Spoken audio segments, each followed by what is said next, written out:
자, 오늘 말씀은 마태복음 7장 15절에서 23절까지 말씀입니다. 마태복음 7장 15절에서 23절. 제가 한 절 읽고 여러분 한 절 읽고 교독하겠습니다. 자, 제가 먼저 읽겠습니다. 거짓 선지자들을 삼가라. 양의 옷을 입고 너희에게 나아오나 속에는 노략질하는 일이라.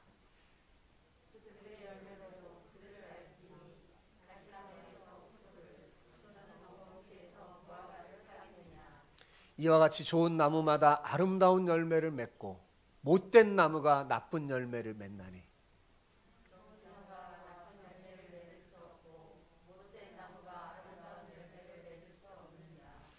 아름다운 열매를 맺지 아니하는 나무마다 찍혀 불에 던져지느니라.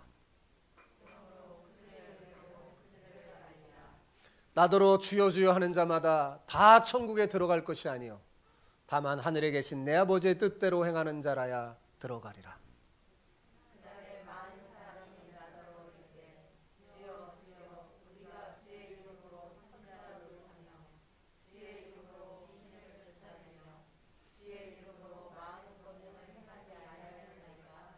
같이요. 그때 내가 그들에게 밝히 말하되 내가 너희를 도무지 알지 못하니 불법을 행하는 자들아 내게서 떠나가라 하리라. 아멘. 네. 오늘 말씀의 제목은 분별 있는 신앙입니다. 뭐라고요? 분별 있는 신앙. 네. 여러분 사과를 살 때 사람들 대부분은 겉모습이 아주 매끄럽고 윤기가 나는 사과를 선택합니다. 여러분은 어떻습니까? 그렇지 않나요? 그런데 그래서 잘 선택해서 집에 가지고 와서 딱 먹어보면 어때요? 기대만큼 맛이 없어서 실망할 때가 많습니다. 봉지 속에서 자란 사과는 병충해나 날짐승으로부터 보호를 받지만 햇빛과 바람을 충분히 받지 못하기 때문에 껍질이 아무리 맛깔스럽게 윤기가 돈다 해도 과육의 맛은 밋밋하고 심심하여 단맛보다 신맛이 많이 난다고 합니다. 그래서 사과를 보는 안목이 있는 사람은 껍질이 거칠고 윤기가 없어도 맛있는 사과를 잘 고릅니다. 제가 어렸을 때 보면 저희 아버님이 사과를 골라오면요 맛이 하나도 없어요. 근데 어머님이 고르면 희한하게 맛있어요. 그러니까 사과를 고를 줄 아는 사람이 고르면 사과가 맛있습니다. 근데 아이러니컬하게도 맛보다도 일단 겉모습이 좋은 사과가 더 비싸고 더 잘 팔린다고 합니다. 왜 그럴까요? 속 내용보다 겉모습에 현혹되기 쉬운 우리들의 속성 때문입니다. 우리는 사람들은요 겉에 금방 현혹돼요. 그래서 이처럼 여러분 좋은 사과를 고를 줄 아는데도 분별력이 없으면 어떻게 돼요? 돈을 더 내고도 더 맛없는 사과를 먹게 됩니다. 자, 여러분 사과를 고르는데도 이렇게 분별력이 필요하다면 하물며 인생을 살아가면서 부딪히는 수많은 문제는 더할 나위가 없겠죠. 여러분 오늘날 이 시대는 너무나 혼란스러운 시대입니다. 그 어떤 시대보다도 혼란스러운 시대예요. 끝없이 쏟아지는 정보의 홍수 속에서 사람들은 어느 것이 참인지 거짓인지 무엇이 옳은 것인지 그른 것인지 갈피를 잡지 못하고 있습니다. 도대체 어떤 게 진짜인지 모르는 시대가 됐어요. 그래서 정말 그것이 진짜인지 팩트체크를 해봐야 돼요. 모든 게 다 상대적이고 다양성과 개성을 존중하는 21세기를 살아가면서 사람들은 가치관의 혼돈을 겪고 있습니다. 이러한 시대에 현대인에게 가장 필요한 능력 중에 하나는 저는 그렇게 생각해요. 분별력이라고. 이 시대에 오늘날 이 시대에 정말 우리에게 필요한 능력 중에 하나가 뭐냐면 잘 분별하는 거예요. 뭐가 진짜 맞는지 뭐가 옳은 것인지. 분별력은 뭐냐? 잘못된 판단으로 인해서 빠지기 쉬운 함정을 벗어나게 해줄 뿐만 아니라 참과 거짓을 잘 구별해서 진리를 따라 살아가게 합니다. 오늘 본문은 우리로 사탄이 심어놓은 넓은 문이라는 함정에 빠지지 않고 하나님이 예배해 주신 좁은 문을 잘 선택하여 믿음의 길을 잘 걸을 수 있도록 분별력을 가르쳐 줍니다. 우리 예수님이 이 시대에 분별력이 있음을 알려주려고 분별력을 가르쳐 주셨어요. 부디 여러분 모두 주님께서 가르쳐 주신 분별력을 가지고 잘못된 판단으로 인해서 빠지기 쉬운 그 함정에 빠지지 않길 바랍니다. 그리고 참과 거짓을 잘 구별해서 진리를 따라 삶으로 진짜 복 있는 사람, 복 있는 인생을 살기를 축복합니다. 우리 옆 사람에게 오늘 이렇게 축복하면서 인사합시다. 분별력 있는 신앙으로, 무슨 신앙이요? 분별력 있는 신앙으로 복된 인생이 되기를 축복합니다. 자, 합칠 수 있죠? 자, 인사해봅시다. 시작. 분별력 있는 신앙으로 복된 인생이 되시기를 축복합니다. 아멘. 예. 다 그렇게 되길 바랍니다. 자, 오늘 보면 15절을 다시 읽어봅시다. 자, 시작. 15절. 거짓 선지자들을 삼가라. 양의 옷을 입고 너희에게 나오나 속에는 노략질하는 일이라. 자, 우리에게 좁은 문으로 들어가라고 말씀하신 예수님은 곧바로 뒤이어서 거짓 선지자들을 조심하라고 경고하십니다. 왜냐하면 이들은 교묘한 말로 사람들을 미혹해서 좁은 문으로 들어가는 것을 방해해요. 좁은 문으로 들어가지 못하게 하고 왜 굳이 거기 가냐? 넓은 문으로 들어가게 해서 멸망으로 인도하기 때문입니다. 본절에서 우리는 거짓이라는 말에 주의해야 돼요. 자, 무슨 말입니까? 이들은 겉으로 보기에는 선지자 같은데, 그죠? 거짓 선지자 그랬잖아요. 자, 겉으로 볼 때는 선지자 같은데 실제는 뭐라는 거예요? 가짜라는 거예요. 가짜. 그리고 거짓 선지자잖아요. 선지자는 하나님의 말씀을 받아 그대로 전하는 사람입니다. 예, 오늘날로 갔으면 목회자가 선지자 역할을 하는 거죠. 하나님의 말씀을 그대로 여러분에게 잘 알아듣기 쉽게 전하는 거예요. 근데 이들은, 이 거짓 선지자들은 하나님의 말씀을 교묘하게 사람의 계명으로 변질시켜 전달해요. 무엇보다도 이들의 가르침에는 좁은 문, 좁은 길이 없습니다.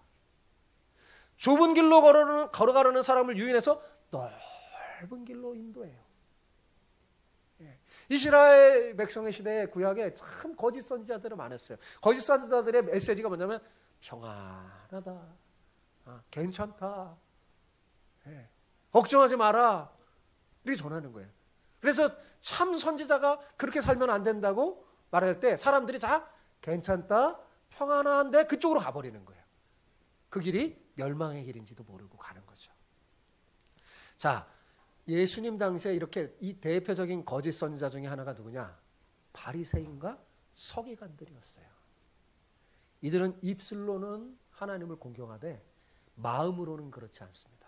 자, 입술로는 하나님을 공경하는데 마음으로 그렇지 않으면 하나님을 공경하는 거예요, 아니에요? 아니잖아요. 그죠? 말로는 사랑한다고 하면서 마음으로 안 사랑하면 사랑하는 거 아니에요? 안 사랑하는 거잖아요. 더 화가 나죠? 알게 되면 더 화가 납니다.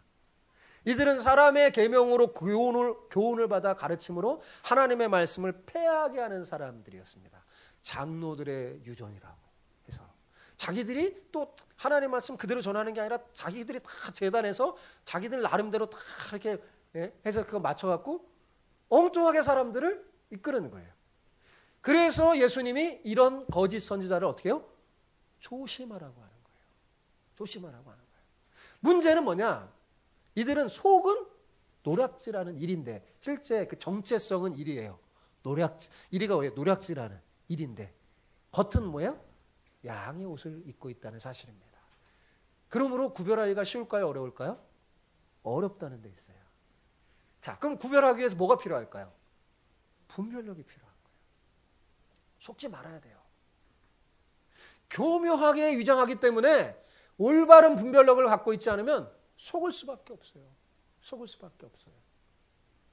여러분 요한계시록 13장에 보면 거짓 선지자의 분장술이 나오는데 꼭 예수님처럼 보입니다. 자, 요한계시록 13장 11절 같이 읽어볼까요? 시작. 내가 봄에 또 다른 짐승이 땅에서 올라오니 어린 양같이 두 뿔이 있고 뭐 같다고요? 어린 양은 예수님을 상징하는 거거든요. 예수님 같다는 거예요. 그래서 계속 읽어봅시다. 용처럼 말을 하더라. 여러분, 이들의 분장술이 얼마나 깜찍같냐 하면 양의 옷을 입어서 겉으로 보기에는 어린 양이신 예수님을 닮아서 목자다운 면모가 있는 거예요. 근데 더 놀라운 건 뭐냐면 그 요한계시록 읽어보면 이들이 하늘에서 불을 내리는 큰 이적까지 나타내기도 합니다. 그러니까 막 이적을 행하고 권능을 행하니까 사람들이 따르죠. 네. 그래서 예수님 흉내를 내는 거예요. 그러나 속일 수 없는 결정적인 게 있습니다. 그것은 그 입에서 나오는 말이었어요. 그들이 예수님 흉내를 내는데 그 입에서 나오는 말은 하나님의 말씀이 아니라 뭐예요? 용의 말이었습니다. 자, 그래서 요한은 뭐라고 증언해요? 용처럼 말하더라. 아무리 흉내내서 양의 탈을 쓰고 예수님처럼 막 해보려고 하는데 그 입에서 나오는 말은 하나님의 말씀이 아니라 뭐예요? 용의 말이에요. 용의 말. 예. 거짓 선지자의 입에서는요, 진리의 말씀이 그대로 나올 수가 없습니다. 그들은 하나님의 말씀을 교묘하게 변질시켜요. 있는 그대로 말씀이 아닙니다. 하나님의 말씀을 희미하게 만들어서 사람들로 좁은 길이 아니라 넓은 길로 가게 해서 멸망으로 인도하는 거예요. 그래서 여러분 거짓 선지자 이단들도 보면 뭘 사용해요? 말씀을 사용하는데 그게 진짜 하나님의 말씀이 아닌 거죠. 그걸 살짝 변질시켜서 무슨 말을 하는 거예요? 용의 말을 하는 겁니다. 용의 말을 들으면 죽어요. 멸망하는 거죠. 이러한 거짓 선지자는 예수님 당시만 있었던 게 아닙니다. 구약에도 있었고 예수님 당시에 살았던 그때도 있었고 지금도 존재하고 앞으로도 있을 겁니다. 하나님의 나라가 완성되는 그날까지 거짓 선지자는 득실득실할 거예요. 여러분, 중요한 건 뭐예요? 그래서 우리가 분별해서 이들의 미혹에 넘어가지 말아야 되는 거예요. 많은 사람들이 넘어가는 거죠. 왜 숱한 이단들이 그 세력을 키우면서 합니까? 넘어가는 거예요. 네. 순전한 사람들이 넘어가는 거예요. 분별력이 없는 사람들이 넘어가는 거예요. 자, 그러면 우리가 어떻게 이 거짓 선지자를 분별할 수 있을까요? 감사하게도 주님께서 구별할 수 있는 중요한 지침을 알려주셨습니다. 자, 16절에서 20절 말씀을 차례대로 저랑 함께 읽어보겠습니다. 생각하면서 읽는 거예요. 시작. 그들의 열매로 그들을 알지니 가시나무에서 포도를 또는 엉겅퀴에서 무화과를 따겠느냐. 이와 같이 좋은 나무마다 아름다운 열매를 맺고 못된 나무가 나쁜 열매를 맺나니 좋은 나무가 나쁜 열매를 맺을 수 없고 못된 나무가 아름다운 열매를 맺을 수 없느니라. 아름다운 열매를 맺지 않는 나무마다 찍혀 불에 던져지느니라. 이러므로 그들의 열매로 그들을 알리라. 자, 여러분, 거짓 선지자를 구별하는 방법이 뭐예요? 그들의 열매를 보고 아는 거예요. 거짓 선지자들은 하나님의 말씀대로 살지 않기 때문에, 그리고 자기의 뜻과 욕심에 욕망에 따라 살기 때문에 절대로 성령의 열매를 맺을 수가 없고 육신의 열매가 나타날 수밖에 없습니다. 그러므로 우리는 그들의 열매를 잘 살펴보면 돼요. 가시나무에서 포도 열매가 맺힐 수가 없잖아요. 그죠? 엉겅퀴에서 무화과 나무 열매가 맺히지 않는 것은 지극히 당연한 겁니다. 각 나무는 그 나무의 고유의 열매를 맺게 되어 있어요. 이것은 신앙의 영역에서도 그대로 적용됩니다. 거짓 선지자를 나무에 비유한 거잖아요. 거짓 선지자는 어떤 나무예요? 못된 나무예요. 이 못된 나무가 뭐예요? 아름다운 열매를 맺을 수가 없어요. 참된 선지자가 나쁜 열매를 맺을 수가 없죠.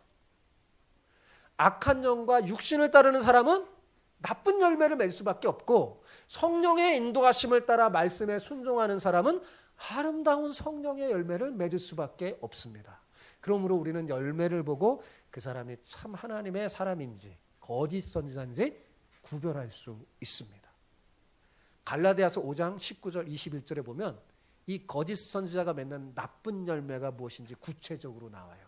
그러니까 이런 것들이 밝혀지고 보이면 가짜구나, 이렇게 생각하면 돼요. 자, 갈라디아서 5장 19절 21절 같이 읽어봅시다.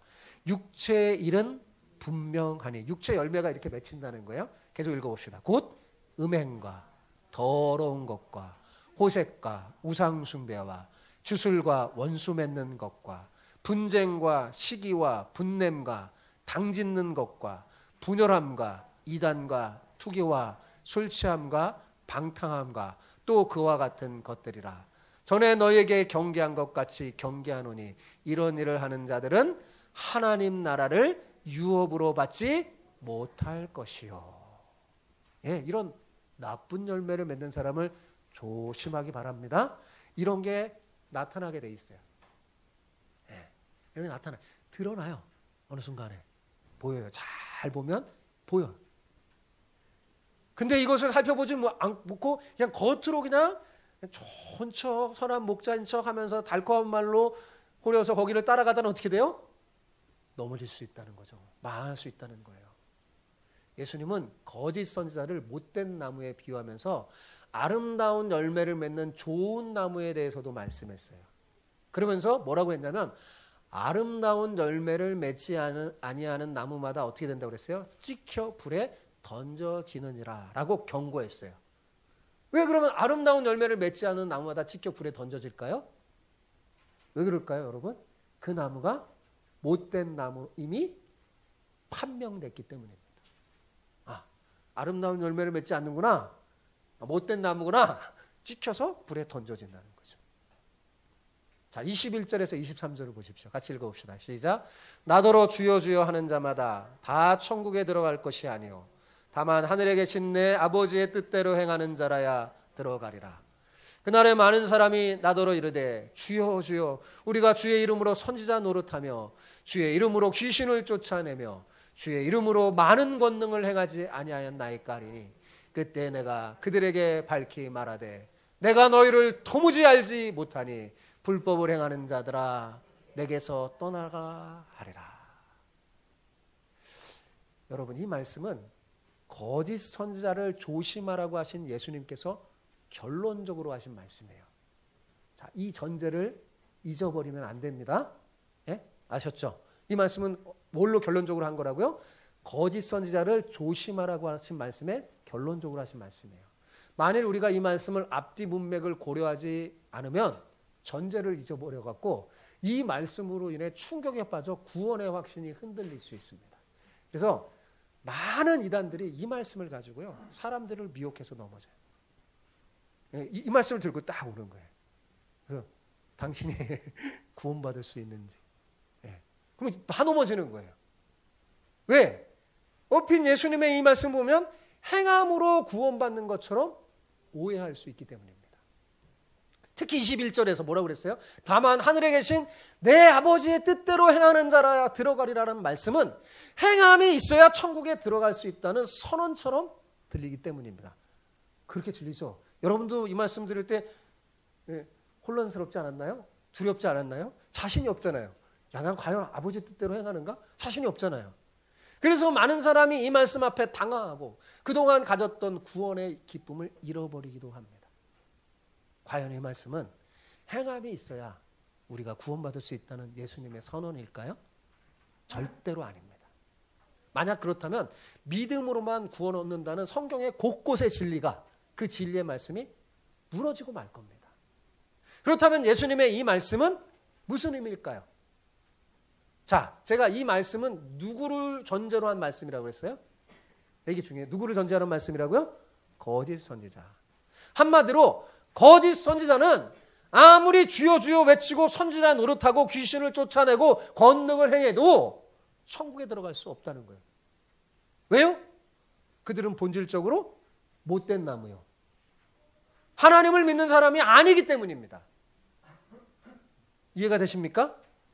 말로는 예수님을 주로 고백하지만 실제로는 예수님을 주로 믿지 못하는 사람, 그 사람들 얼마든지 우리 주위에 있어요. 그럴 수 있죠. 입술로는 하나님을 공경하지만 마음으로 먼 사람, 그 사람 하나님 공경하는 거 아니잖아요. 말로만 주여 하면 마음으로는 하나님 안 믿는 사람입니까? 아니잖아요.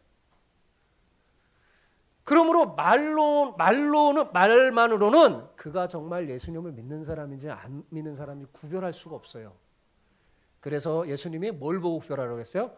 열매를 보고 분별하여 이런 사람을 조심하라고 하는 겁니다. 본절은 말로는 주라고 고백하지만 실제로는 예수님을 주로 믿지 못하는 자들에게 하신 예수님의 경고예요. 그런데 목사님, 예수님이 분명히 하늘에 계신 내 아버지의 뜻대로 행하는 자라야 천국에 들어갈 것이라고 했잖아요. 그렇다면 이 말씀이 무슨 뜻인가요? 라고 묻고 싶죠. 그죠? 여러분 궁금하시죠? 그래서 제가 지금 설명해 드리려고 하니까 여러분 잘 들으시고 이제 이 이후부터 절대로 헷갈리게 하지 마시기 바랍니다. 제가 어떻게 설명해 드려야 될까 고민하고 고민했어요. 그래서 뭐 여러 가지 책들, 다른 목사님들 제대로 설명해 주시는 분이 없어요. 그래서 고민하고 막 그러다가 어느 날 잠들었는데 하나님은 저를, 여러분을 사랑하시면 잠자면서도 설교 좀 주시기도, 잠자면서도 막 생각하게 하면서 딱 깨닫게 해주시는 거예요. 하나님이. 예. 여태까지 이렇게 분명하게 제가 깨달으면서 야 이거 확 뚫리더라고요. 예. 하나님이 여러분을 참 사랑하시는 것 같아요. 예. 요즘 들어서 하나님 그러세요. 자꾸 저는 잠도 푹 잠자면서도 자꾸 생각해요. 그러면서 딱 깨달아서 벌떡 일어나고 제가 메모를 딱 했죠. 자, 이 말씀을 여러분 분명히 알려면 자 이거예요. 하늘에 계신 내 아버지의 뜻대로 행하는 자가 누구인지 알면 돼요. 그죠? 한번 가만히 생각해 보세요. 하늘에 계신 내 아버지의 뜻대로 행하는 자가 누굴까요? 제가 힌트를 드리면 아버지라는 단어에 주목해 보시기 바랍니다. 상식적으로 아버지의 뜻대로 행하는 자가 누굴까요? 아버지의 뜻대로 행하는 누구예요? 아들이죠, 아들. 예. 예. 아들이 아버지의 뜻대로 행하지 누가 아버지의 뜻대로 행하겠습니까? 여러분이 아버지라면 여러분의 뜻대로 행하는 사람이 여러분의 아들이겠어요? 옆집 자녀겠어요? 당연히 여러분의 아들이겠죠. 물론 아들일지라도 아버지의 뜻대로 행하지 못할 때가 있어요. 그러나 아버지를 사랑하는 철든 아들은 어떻게 해요? 아버지의 뜻대로 행합니다. 갑자기 생각이 났어요. 아, 그러면서 여러분 제가 계속 얘기했잖아요. 산상수 6장 이하의 단어에서 굉장히 중요한 말이 뭐라고요? 아버지. 그리고 우리는 아들이라는 거. 계속 연결되는 거였더라고요. 제가 잠자는데 마음속에 하나님의 뜻, 내 하늘에 계신 하나님이, 예수님이 뭐라 했냐면 말씀대로 그대로 순종하는 자라야 천국에 들어가라 이렇게 말하지 않고 뭐라 했어요? 하늘에 계신 내 아버지의 뜻대로 행하는 자 이렇게 말했어요. 그죠? 그게 뭐냐? 스스로 묻게 하면서 하나님이 답을 알려주세요. 그게 쫙 풀리더라고요. 여러분, 예수님은 하나님의 아들이십니다. 그죠? 그러니 1차적으로 하늘에 계신 아버지의 뜻대로 행하는 자는 누굴까요? 예수님일 겁니다. 그런데 예수님께서 산상수훈을 설교하면서 가르쳐 주신 게 뭐예요? 예수님 믿고 따르는 우리도 하나님의 자녀라는 거. 그죠? 하나님의 아들이라는 거 알려줬잖아요. 자, 아들은 마땅히 아버지의 뜻대로 행해야 돼요. 그죠? 아버지의 뜻대로 행해야 아들이 되는 게 아니라 아들이기에 아버지의 뜻대로 행하는 거예요. 그죠? 여러분, 옆집 자녀가 아무리 제 뜻대로 했다고 제 아들이 됩니까? 안 되죠. 안 돼요. 그건 불가능해요. 네?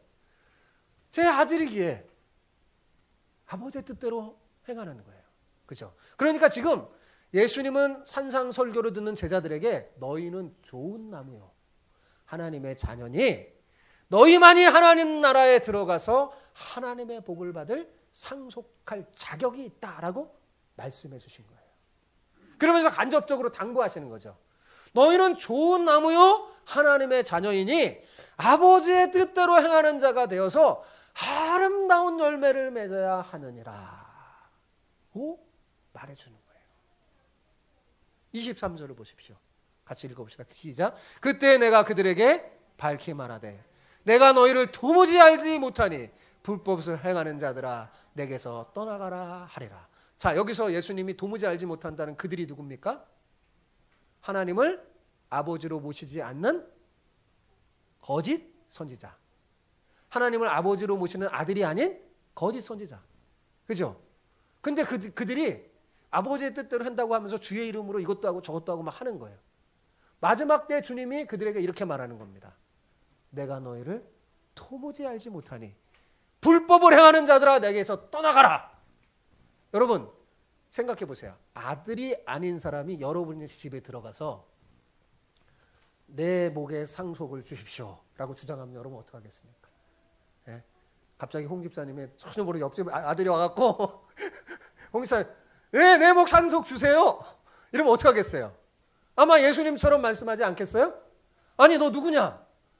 나는 너를 알지 못하는데 뭐라고? 내 몫의 상속이라고? 이 불법을 행하는 못된 놈아, 빨리 내 집에서 나가라 라고 하지 않겠습니까?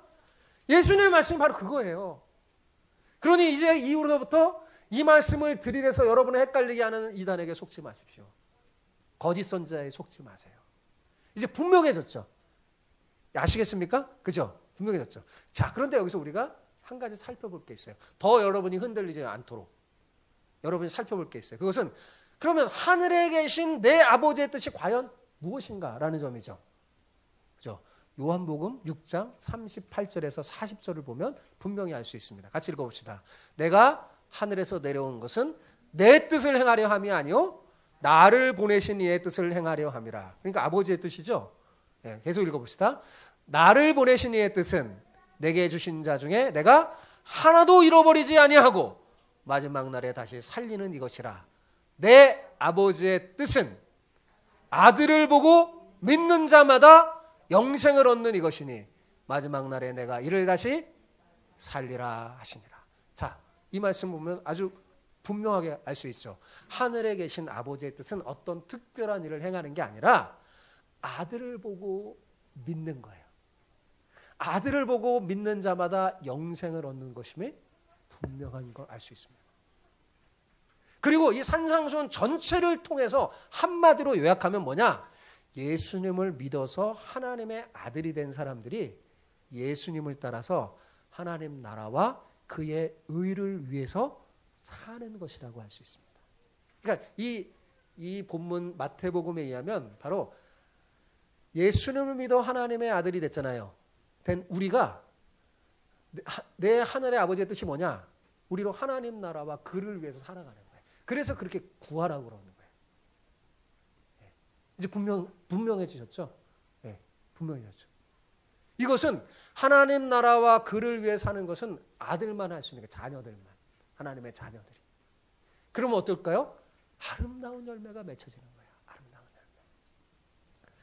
자, 그렇다면 우리가 하나님 나라와 그의 의를 살려면 어떻게 해야 될까요? 말로만 아니라 말로만 하면 안 돼요. 어떻게 해요? 실제로 여러분의 마음을 다하여 예수님을 주로 믿어야 돼. 예수님을 주로 믿는다는 건 뭐냐? 예수님을 주님이라고 믿는다는 건 뭐냐면 그분의 통치를 받아 그분의 말씀대로 살겠다는 거예요. 여러분 누군가를 주군으로 딱 섬긴다는 건 뭐예요? 충성하는 거잖아요. 그대로. 옛날에 기사들이 뭐예요? 누구 주군을 선택해서 딱 충성 맹세하면 그 말씀에 따라 살아가는 거잖아요. 그게 예수님을 주로 믿는 거예요. 예수님을 믿는다는 건 뭐냐? 주로 믿어 그분의 통치를 받아 성령의 인도하심을 따라 살면서 아름다운 열매를 맺는 거예요. 여러분이 예수님을 주로 믿으면 하늘에 계신 아버지, 주로 믿으면 여러분이 하나님의 아들이 됐잖아요. 그래서 하늘에 계신 우리 아버지가 가장 좋은 걸 선물로 주신다고 그랬죠. 그게 뭐예요? 성령이에요. 여러분 안에 성령이 계세요. 그 성령이 어떻게 하냐? 여러분을 위해서 왕의 길로 인도해요. 하나님 나라의 길로 인도해요. 그래서 그 성령의 인도하심을 따라 살면 어떻게 될까요? 아름다운 열매를 맺는 거예요. 그 성령님이 예수님이 걸어가신 그 좁은 문, 좁은 길을 걸어가게 하는 거죠. 마지막 때 우리에게 가장 필요한 것은 분별력 있는 신앙입니다. 요한 1서 4장 1절을 보십시오. 같이 읽어보겠습니다.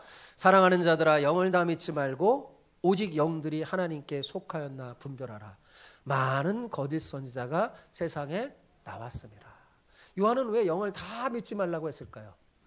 많은 거짓 선지자가 세상에 나와서 사람들을 미혹하기 때문입니다. 그래서 예수님께서도 거짓 선지자를 조심하라고 하는 거예요. 여러분, 이단들은 이단이다 그래서 조심할 수 있어요. 근데 이단이라고 판명되지 않는 곳에도 거짓 선지자가 있어요. 그냥 멀쩡하고 교회 같고 그런데 그럴 수 있다는 걸 지금 말해주는 거예요. 다 믿지 말라, 시험해보라, 분별력을 가지고 가라. 그리고 그런 데는 그런 교회는 다녀서는 안 됩니다. 거짓 선지자를 조심하여 믿음으로 좁은 길을 잘 걸어서 아름다운 열매를 맺으려면 분별력 있는 신앙이 있어야 되는데 이 분별력 있는 신앙을 얻을 수 있는 가장 좋은 방법이 뭐냐? 모두가 인정하는 진리의 책인 성경을 바로 알고 배우는 겁니다.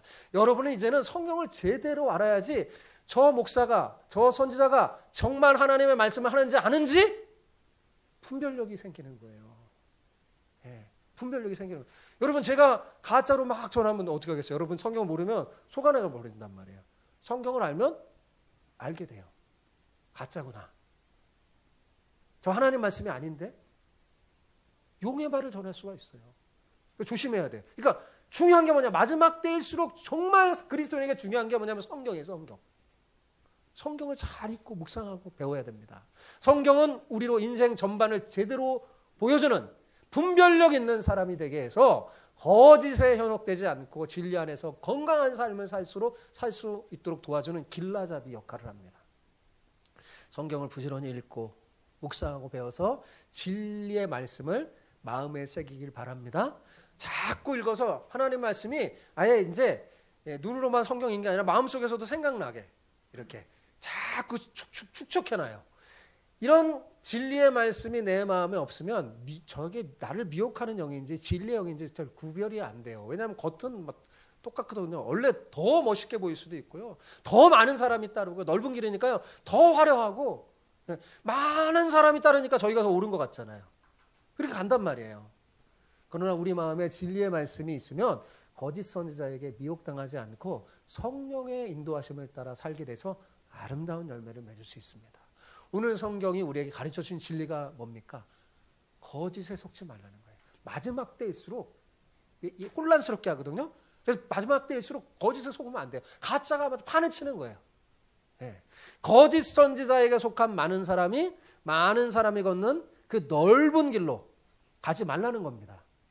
무엇보다도 잊어서는 안 될 것은 뭐냐? 하늘에 계신 아버지가 바로 우리 아버지요. 우리는 그분의 뭐예요? 자녀라는 사실입니다.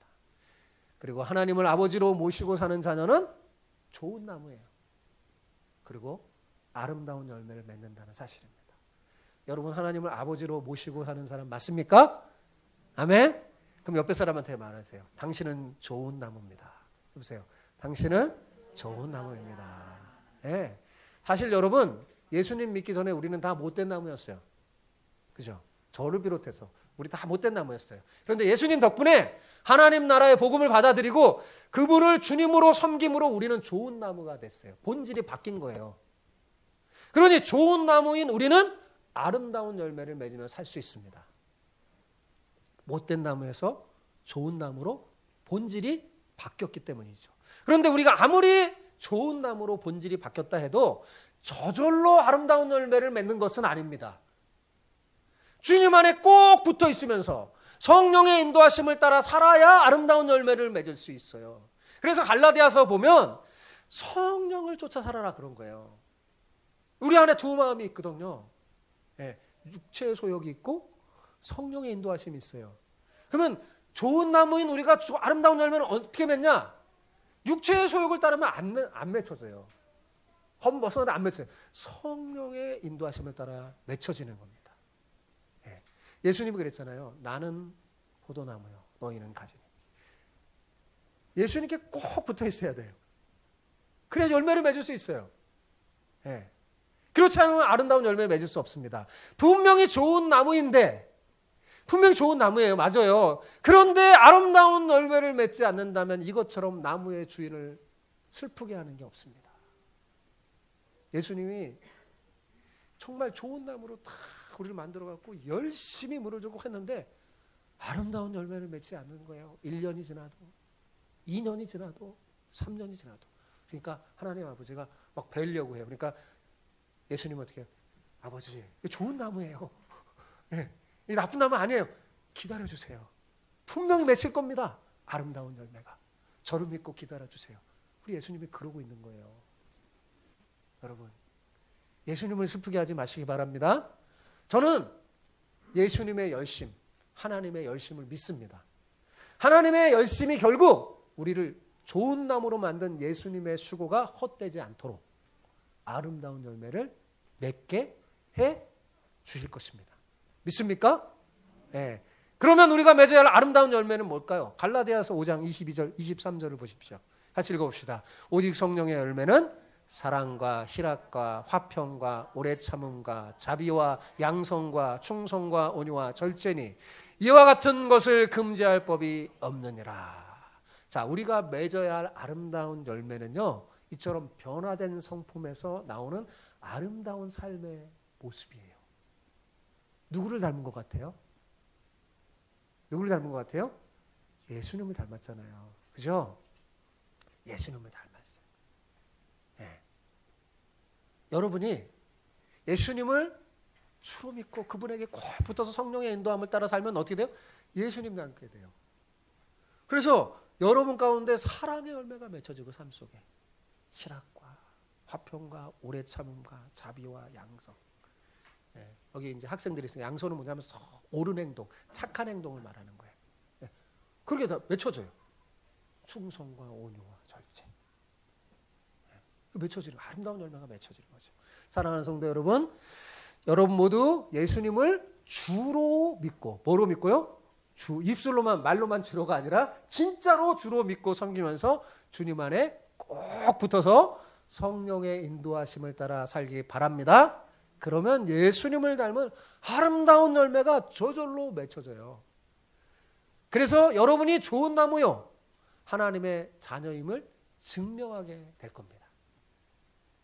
그래서 주님처럼 하나님 나라와 그 의를 위해 살고 하나님 나라를 이 땅에 세우고 확장하며 완성하는 그 일에 쓰임받는 복된 인생이 다 되기를 축복합니다. 아멘.